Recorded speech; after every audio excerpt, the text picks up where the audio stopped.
Sejam bem-vindos. Em comemoração ao Dia Mundial da Sepse, 13 de setembro, nós estamos trazendo nessa videoaula atualizações importantes e conceitos importantes no quesito da sepse e dos protocolos de sepse adulto e infantil. Meu nome é Camila, eu sou enfermeira e vou estar com você nos próximos minutos falando um pouquinho desse tema que é de suma importância. A gente começa fazendo um questionamento. Por que gerenciar o protocolo de sepse? Existem dados que são alarmantes e que é muito importante que a gente os reconheça.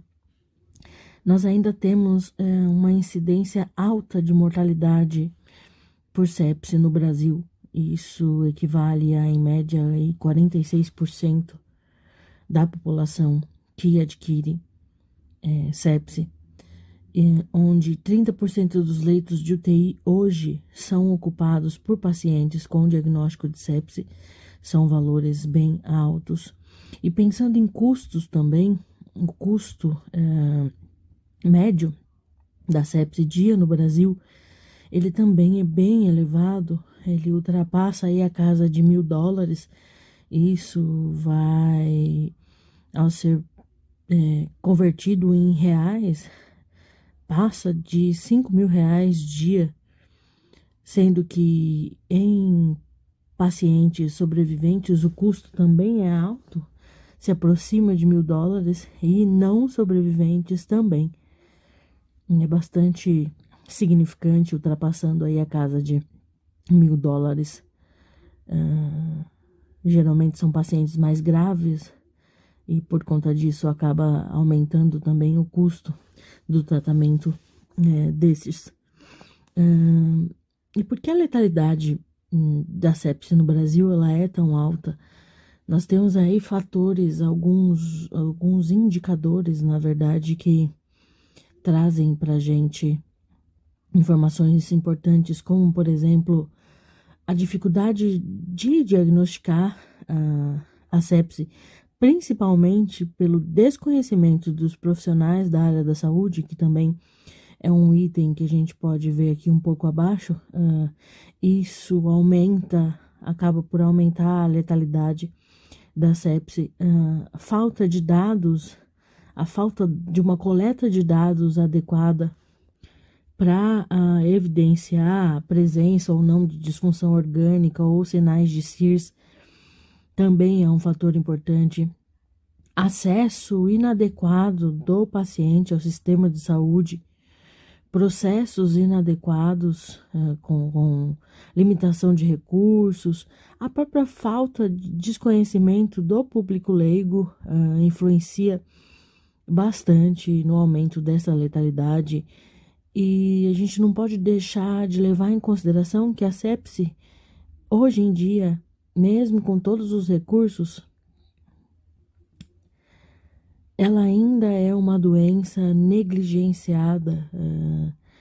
São muitas as situações que a gente poderia estar falando aqui, onde protocolos de sepse poderiam ter sido abertos de forma precoce e acabam que são negligenciados e não são abertos. Isso também contribui para o aumento da letalidade da sepse no Brasil. A Organização Mundial da Saúde, desde 2017, colocou a sepse como uma prioridade, tendo como objetivo melhorar a prevenção, diagnóstico e o tratamento precoce da mesma. E o Conselho Federal de Medicina recomenda que os protocolos de sepse sejam abertos em todos os níveis de atendimento à saúde, por meio de protocolos assistenciais, para que ocorra o reconhecimento precoce e o tratamento de pacientes com sepse. E vale, então, a gente falar um pouquinho de definições importantes, né? Já que nós estamos falando sobre sepse, é importante a gente saber o que é a sepse, né? A sepse nada mais é do que uma infecção associada a uma disfunção orgânica. O organismo ele responde exageradamente frente a uma infecção local, desencadeando uma série de disfunções orgânicas em decorrência de um processo inflamatório sistêmico. Sendo assim, vamos imaginar um paciente com uma infecção, uma pneumonia, por exemplo. O organismo, ao identificar a infecção, ele vai liberar células de defesa, como, por exemplo, o macrófago, que são as primeiras células de defesa a chegar na região da infecção. Esses vão fagocitar o micro-organismo, e ao fazer isso, eles vão liberar uma série de fatores inflamatórios que vão ativar mais células de defesa, iniciando aí um ciclo de respostas inflamatórias mais abrangentes, onde, por fim, esses fatores inflamatórios eles saem do local ali da infecção e acabam caindo na corrente sanguínea, prejudicando então órgãos-alvo, como os rins, pulmão, coração, encéfalo e etc.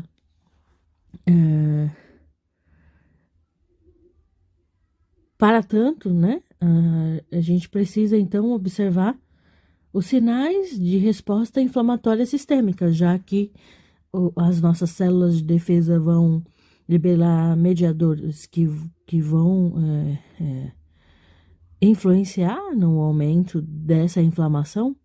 É importante a gente observar estes sinais que são mais reconhecidos no dia a dia dos profissionais como os SIRS, né? A síndrome da resposta inflamatória sistêmica, onde eu vou ter uma série de alterações que vão indicar para mim que o meu paciente ele está inflamado. Mas vale ressaltar que a SIRS ela é somente um sinal de alerta para a sepse, mas ela não define o diagnóstico. Para diagnosticar a sepse, é preciso que o paciente apresente um sinal de disfunção orgânica, com ou sem sinais de SIRS. Entre os principais sinais aí de SIRS que nós devemos levar em consideração, nós vamos ter a temperatura axilar maior que 38,3 ou menor que 36, equivalente aí em termos de temperatura axilar, né? Frequência cardíaca acima de 90, apesar de ser considerada taquicardia acima de 100 batimentos por minuto, como um sinal, né, de SIRS, a gente vai caracterizar a frequência cardíaca acima de 90. A frequência respiratória acima de 20 respirações por minuto, ou a pressão arterial de CO2 menor que 32 milímetros de mercúrio. Ainda vale destacar o aumento dos leucócitos totais acima de 12.000 ou abaixo de 4.000, ou ainda a presença de células jovens, como os bastonetes, que vão classificar para mim um desvio à esquerda acima de 10% do seu valor total. Isso daí são sinais de SIRS que são importantíssimos para que eu observe na minha busca ativa do paciente para identificar ou não estes sinais e então dar prosseguimento à abertura do protocolo de sepse. Vale ainda a gente ressaltar mais uma informação importante, que para eu classificar o meu paciente em SIRS, eu preciso que ele esteja apresentando no mínimo 2 destes sinais abaixo aqui que nós falamos. Somente um sinal não é o suficiente para a gente caracterizar como SIRS. Eu preciso de 2 ou mais sinais para caracterizar. E ainda nós temos aí um agravamento, né, da sepse, que nós vamos chamar de choque séptico, que nada mais é uma hipotensão refratária ao volume com necessidade de vasopressor, mais o diagnóstico de sepse. Então, de forma simples e resumida, o nosso paciente, ele foi diagnosticado ali num primeiro momento com sinais de CIRS ou de disfunção orgânica. O médico prescreveu uma hidratação para esse paciente. Essa hidratação foi realizada com foco em elevar a pressão do paciente e essa pressão ela não responde ao volume, sendo necessário aí a administração de drogas vasoativas vasopressoras, como, por exemplo, a noradrenalina, que vai ter como finalidade elevar essa hipotensão. Então, isso nós podemos dizer que é um agravamento da sepse. Essa anormalidade circulatória ou celular secundária à sepse. Então, o paciente ele já está com disfunção orgânica, sinais ou não de CIRS, e ele tem uma hipotensão que não responde ao volume. Sendo assim, ele vai receber drogas que têm a função de elevar essa pressão, mantendo a pressão arterial média acima de 65 milímetros de mercúrio. Além do que, o choque séptico ele também vai ser caracterizado pelo aumento do lactato acima de 2. Lembrando que o choque é a expressão clínica da falência circulatória aguda. Então, é um quadro de maior gravidade, onde eu tenho uma baixa na oferta de oxigênio para os tecidos, que pode, inclusive, levar o meu paciente a óbito. E claro que a gente precisa falar, então, dos sinais de disfunção orgânica, que é um ponto importantíssimo para diagnosticar o paciente com sepse, ou então com a forma mais grave, que é o choque séptico. E entre os sinais de disfunção orgânica, nós vamos ter a hipotensão em si, onde a pressão arterial sistólica é sempre menor que 90, ou a pressão arterial média menor que 65. Nós vamos ter a presença de oligúria, ou elevação da creatinina nos níveis descritos. Pacientes com mais de 6 horas sem urinar, nós já podemos classificá-los com um quadro de oligúria, se ele não estiver claro com um processo de retenção urinária.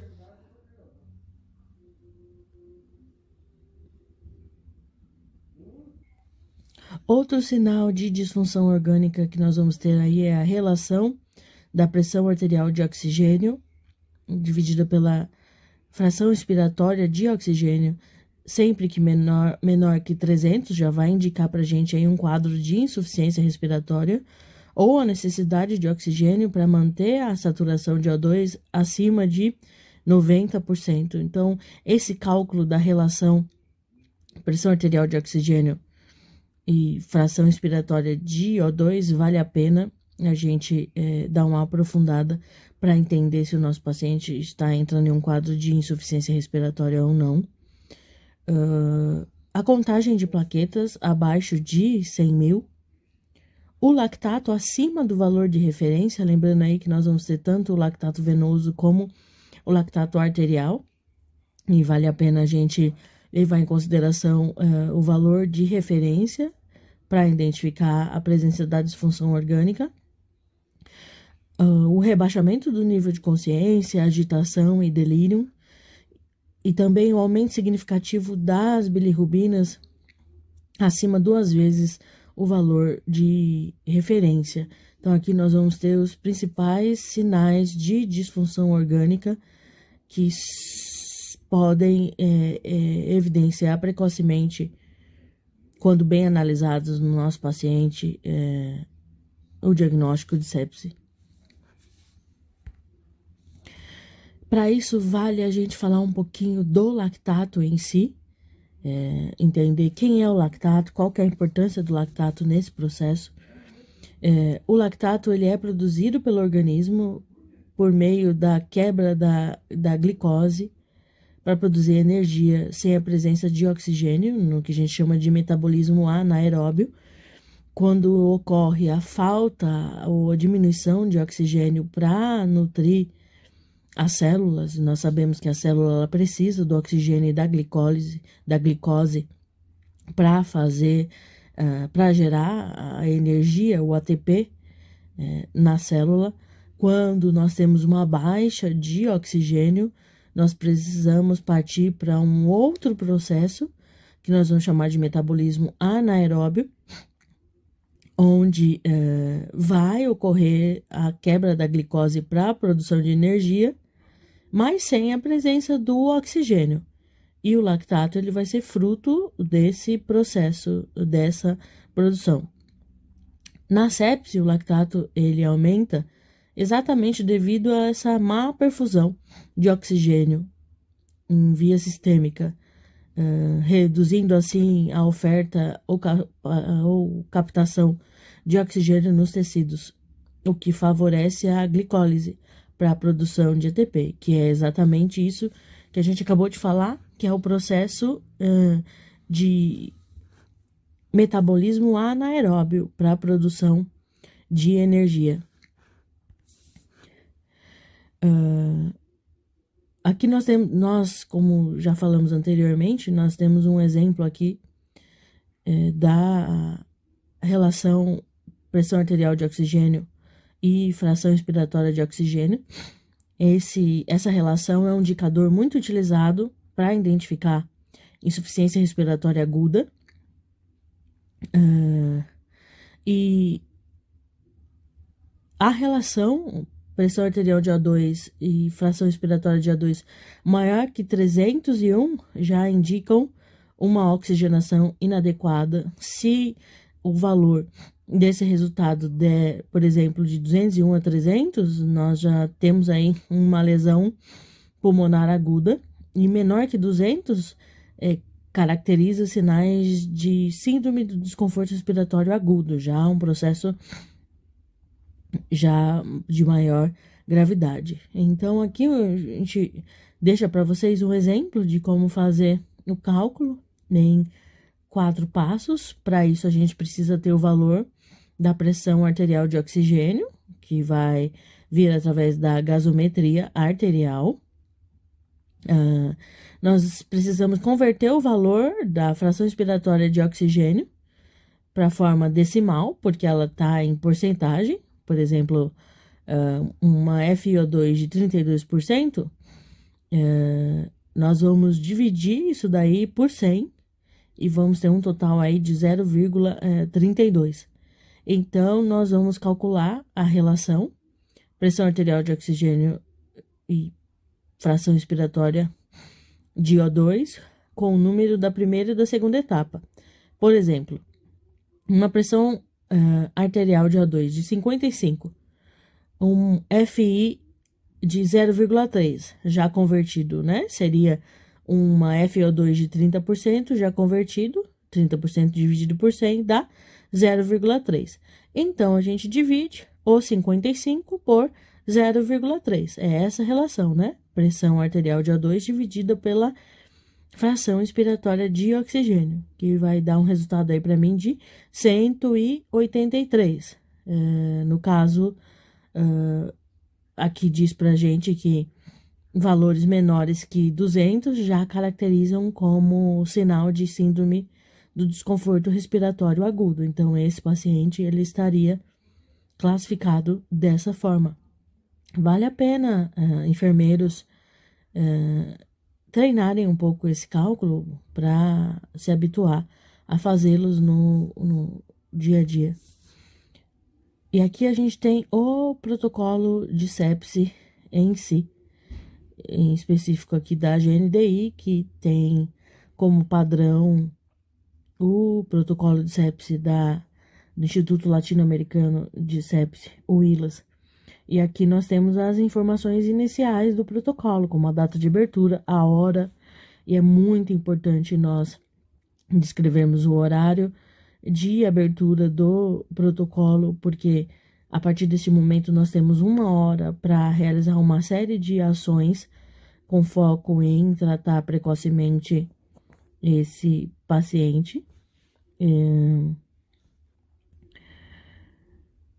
Do nosso lado esquerdo aqui nós vamos ter os sinais de SIRS, como já dito, como a temperatura axilar acima de 38,3, a temperatura axilar abaixo de 36 graus Celsius, a frequência respiratória acima de 90, frequência cardíaca acima de 90, frequência respiratória acima de 20, os exames laboratoriais, quando presentes, como o aumento dos leucócitos acima de 12.000, ou abaixo de 4.000, ou ainda a presença de células bastões, célula jovem acima de 10%. Esses vão ser os meus sinais de SIRS.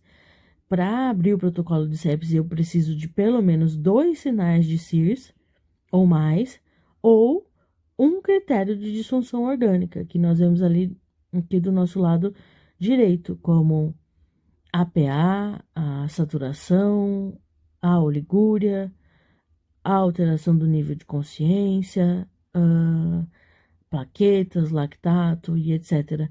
Então, se eu tiver a presença de um critério de disfunção orgânica, eu já posso abrir o meu protocolo para sepse, já como indicativo, inclusive, de que eu posso classificá-lo como sepse. Um ou mais, claro, critérios de disfunção orgânica, com ou sem a presença dos sinais de SIRS. Então, a gente realiza a abertura do protocolo. É importante a gente colocar o horário da avaliação médica, classificar o que foi evidenciado como infecção, sepsis, choque séptico ou paliativo, identificar a presença de infecção suspeita ou confirmada. Em caso de não identificação, a gente pode excluir o protocolo, e em caso de identificação, a gente pode dar continuidade ao processo. Também aqui na sequência, descrevendo o foco da minha infecção. Quando eu sei, eu posso colocar de acordo com a clínica ou então em outros, para aqueles casos onde o foco infeccioso ainda não está definido. Esse aqui, acredito ser o ponto mais importante da abertura do nosso protocolo, que são os momentos de ouro, vamos dizer assim, onde nós temos que coletar o kit sepse com a presença da amostra de lactato, de gasometria arterial, as culturas, hemogramas, alguns outros marcadores bioquímicos. E essa coleta ela tem que acontecer de forma mais rápida possível, respeitando os sítios da coleta, e tem que ser, neste momento, enviado com a maior rapidez para o laboratório. Então, em momento nenhum, colete o kit sepse e deixe ele esperando um outro momento para que então seja encaminhado para o laboratório. Ao contrário disso, coletou o kit, já peça para alguém encaminhar o mais rápido possível essas amostras para o laboratório, porque o laboratório ele também tem tempo dentro dessa 1 hora de ouro para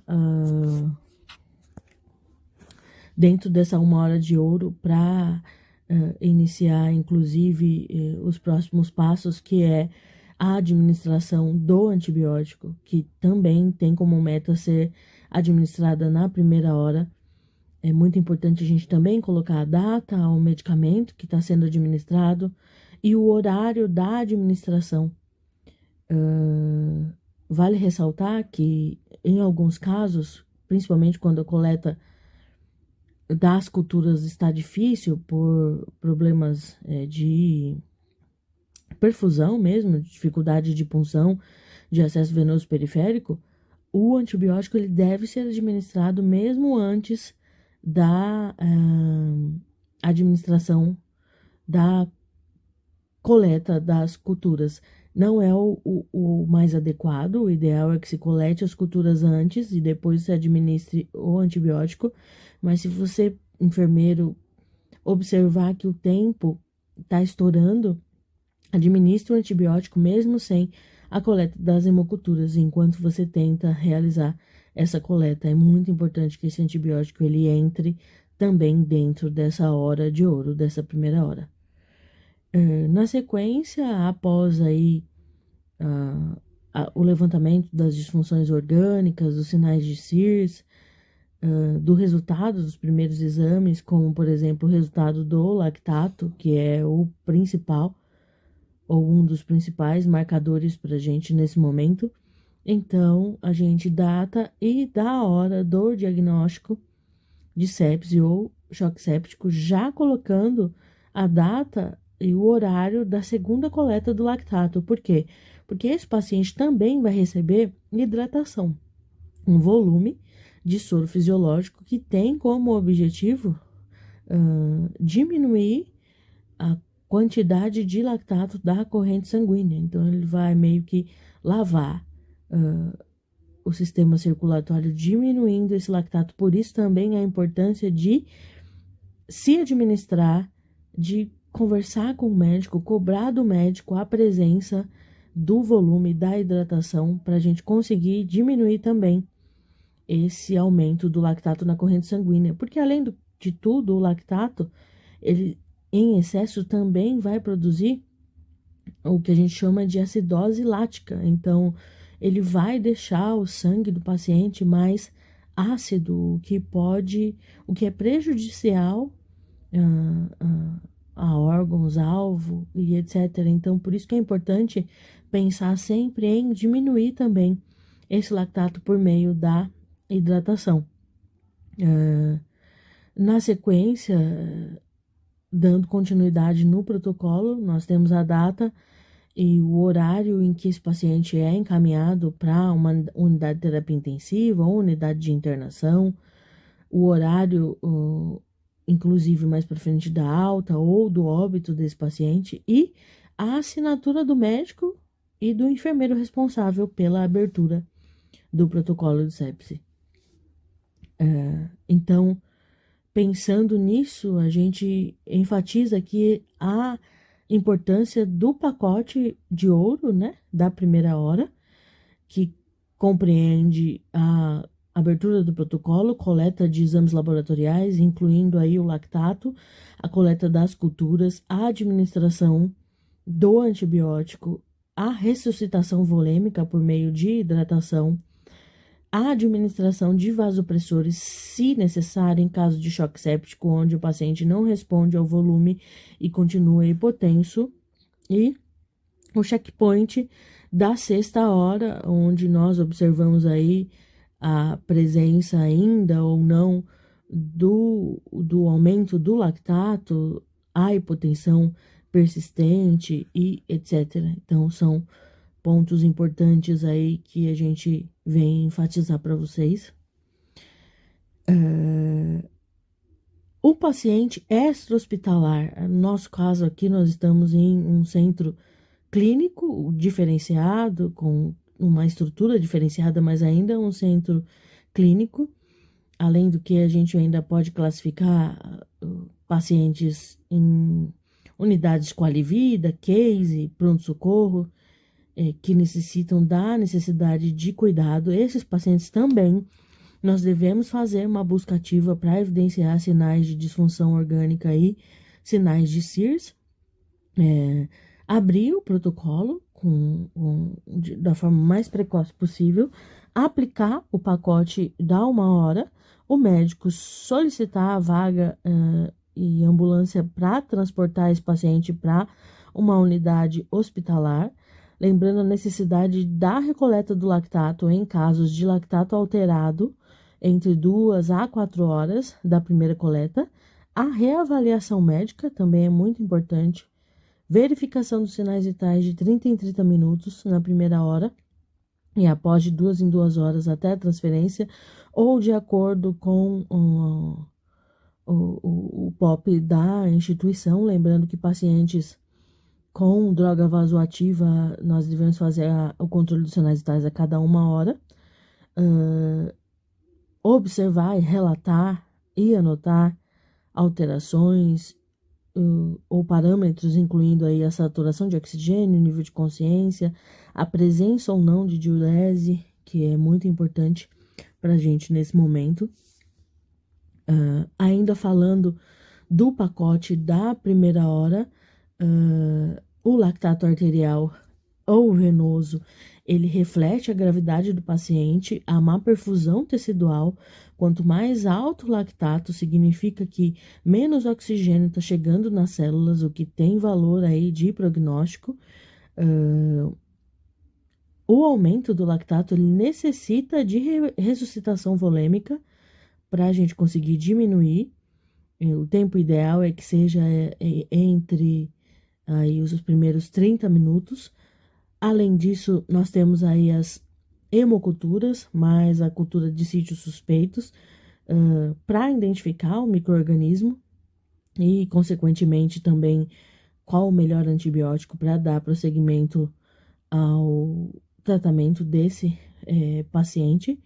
Lembrando que as hemoculturas elas devem ser, no nosso caso, coletadas de sítios diferentes. Ao realizar a coleta, é importante não utilizar somente um suave com álcool, e sim uma gaze com clorexidina alcoólico para fazer a antisepsia do local da coleta e coletar 2 frascos, um anaeróbio e um aeróbio, de cada um dos sítios puncionados.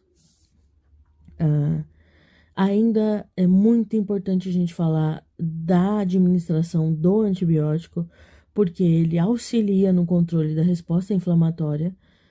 De preferência, o médico ele deve prescrever antibióticos de largo espectro por via intravenosa, idealmente dentro aí da primeira hora, onde o médico prescreve geralmente doses máximas do antibiótico. A reposição volêmica, que vai restabelecer o fluxo sanguíneo, oferecendo oxigênio para as células, tentando aí elevar a pressão dos pacientes em caso de hipotensão e também diminuir a hiperlactatemia. O recomendado é 30 ml quilo com cristalóides, como por exemplo o soro fisiológico. E em caso de hipotensão persistente ao volume, entrar com o vasopressor, que é uma medicação que vai ter como finalidade aí elevar a pressão arterial. Um dos principais vasopressores que nós temos com essa finalidade é a noradrenalina. E realizar uma nova mensuração do lactato para ver se houve um clareamento do lactato que melhora o prognóstico do paciente. Então, é uma coisa que deve ser perseguida, deve ser observada, e em caso de alteração do primeiro, deve ser coletado o segundo em até 4 horas. Vale a gente relatar aqui um pouquinho as complicações ou sequelas da sepse em pacientes sobreviventes após a alta hospitalar. Muitos desses pacientes vão ter uma série de limitações físicas, déficits cognitivos, comprometimento da saúde mental, como ansiedade e depressão, exacerbação de doenças crônicas, o aparecimento de novas infecções, dificuldade de deglutição, dor, distúrbios visuais, perda de cabelo, problemas com dentição e unha. Então, aqui são várias as complicações e sequelas que o paciente diagnosticado com sepse pode ter após a alta hospitalar. E nós temos aqui algumas orientações que são importantíssimas aqui para a nossa realidade na unidade avançada de Santo André da Intermédica. Sempre que o protocolo for aberto, esse protocolo precisa ser finalizado com um desfecho, se deu continuidade, se foi diagnosticado sepse, ou então se o protocolo foi fechado. Aqui na UAS, a gente pede para que seja anexado ao protocolo a prescrição com o volume e a antibiótico terapia prescrita. É importante ainda se atentar para o horário da prescrição e da abertura do protocolo, para que sejam horas ali próximas. Abrir o protocolo às 20, o horário da prescrição, dos exames que devem ser coletados, do antibiótico, do volume, ele tem que estar próximo desse horário de abertura do protocolo. Enviar os exames para o laboratório com urgência após a coleta e respeitar o pacote de 1 hora. Essas são orientações importantes.